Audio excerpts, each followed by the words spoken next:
What's up, guys? Welcome to another episode of Elite Sports Recovery and Performance. I'm your host, Nate Avila, and in this episode, we are going to be talking about heat therapy. Now, the benefits of, like last time, about cold plunging, same rules to follow as heat therapy. You definitely want to do heat therapy at least about, it's a shorter time frame, an hour before your exercise or an hour after your exercise or routine, because heat therapy has a lot of main benefits that you can definitely do more often than cold plunging, because the same with the cold plunging applies to heat therapy. Don't just go from being hot and applying more heat to it. You definitely don't want to do that, because my best recommendation is wait till you actually get your body to cool down and then apply the heat therapy pad to you. My personal favorite for the heat therapy pad is definitely something as follows, as either doing something with moist heat, or if you don't have a moist heating pad, then definitely do the electrical drive one. But if with the electric ones, you want to make sure that you're not leaving it on your body for too long, because those things start to heat up, even on a low setting, start to heat up really fast and start to feel like it's burning your skin, because you don't want to definitely apply it directly to the skin. So you definitely want to put like some type of towel down to be able to let it sit, and then you can be able to withstand for about 10 minutes with the heat therapy. If you don't have any of those, moist or the electric one, then you can do a dry sauna. But the way the dry sauna works is that you want to definitely use it before your exercising routine, because once again, it's a dry sauna.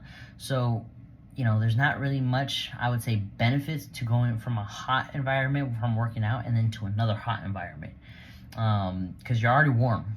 So there would need no sense into going into a dry sauna at the gym and be extra warm. I would always tell my clients, be like, at least do it an hour before you exercise, so then at least you can get your body warmed up and then go into it. Well, people say, well, I don't want to sweat.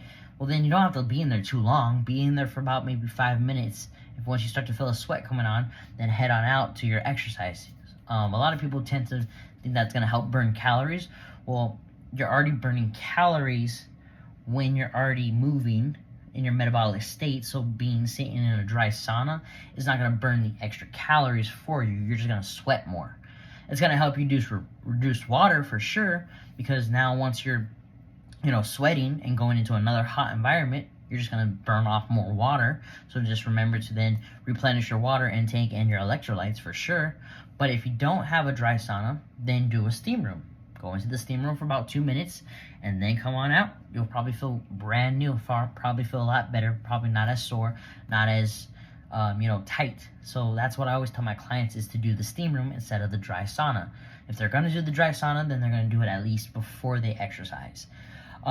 Within that being said, if they don't have time to do any of those two things, then the moist heating pad and the electric heating pad will work just great. But I always prefer to go with the moist heating pad, because then you can apply it directly to the skin with a towel, and you can definitely be able to get more of the benefits to it, because it's not going to burn as hot as the dry electric one.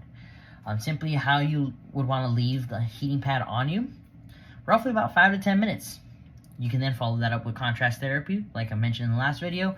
You can do heat and then cold. So you can do an ice pack, wrap it up in a towel, and then apply it to that same area for roughly about 5 to 10 minutes. Nothing more and nothing less. That's just around that 5 to 10 minute spot is a good sweet spot for your body to take to help you to reduce soreness, swelling, inflammation. The heating pad overall goal is to help let the muscle relax, help the muscle to be able to lengthen a lot more if you're going to stretch afterwards, or if you're going to do some type of mobility routine. So I tell all my clients that if they have like any back problems, neck problems, anything like that, just put a heating pad on it. Even if they don't have a heating pad, they can just wrap up a towel, put it in some water, and then put it in the microwave for roughly about like 2 minutes. And then, because as long as it gets hot, then you should be a-okay to put it on your body. But you can also go on Amazon now and buy any of those things to be able to have at your disposal. The kicker is you got to use it to get the benefits of heat therapy as well, because just like cold plunging, it applies to heat therapy. You're going to have all of that going on for you to help you reduce the pain, the tightness, the soreness, and then you're going to start noticing now as you apply it more, because heat therapy, you can do it more often than the cold plunging, I would say. You can do that, Monday through Sunday if you really wanted to. So then you can definitely see more of results in your gains, more reducing of tightness in your body, and you're just not gonna feel overall as like stiff. You're gonna start to feel loosey goosey, and you're gonna feel good. So then you can be able to be in the gym more or with your trainer Monday through Sunday. But if your trainer is telling you to do, one or the other, I'm here to tell you can do both if you really wanted to. That's why it's called contrast therapy. But the benefits is equal as follows. Pick which one is going to work best for you, as my optional advice, to be able to do more often. So I have a lot of clients that come see me for either neck pain or back pain, and they're always like, well, should I use a heating pad or not use a heating pad?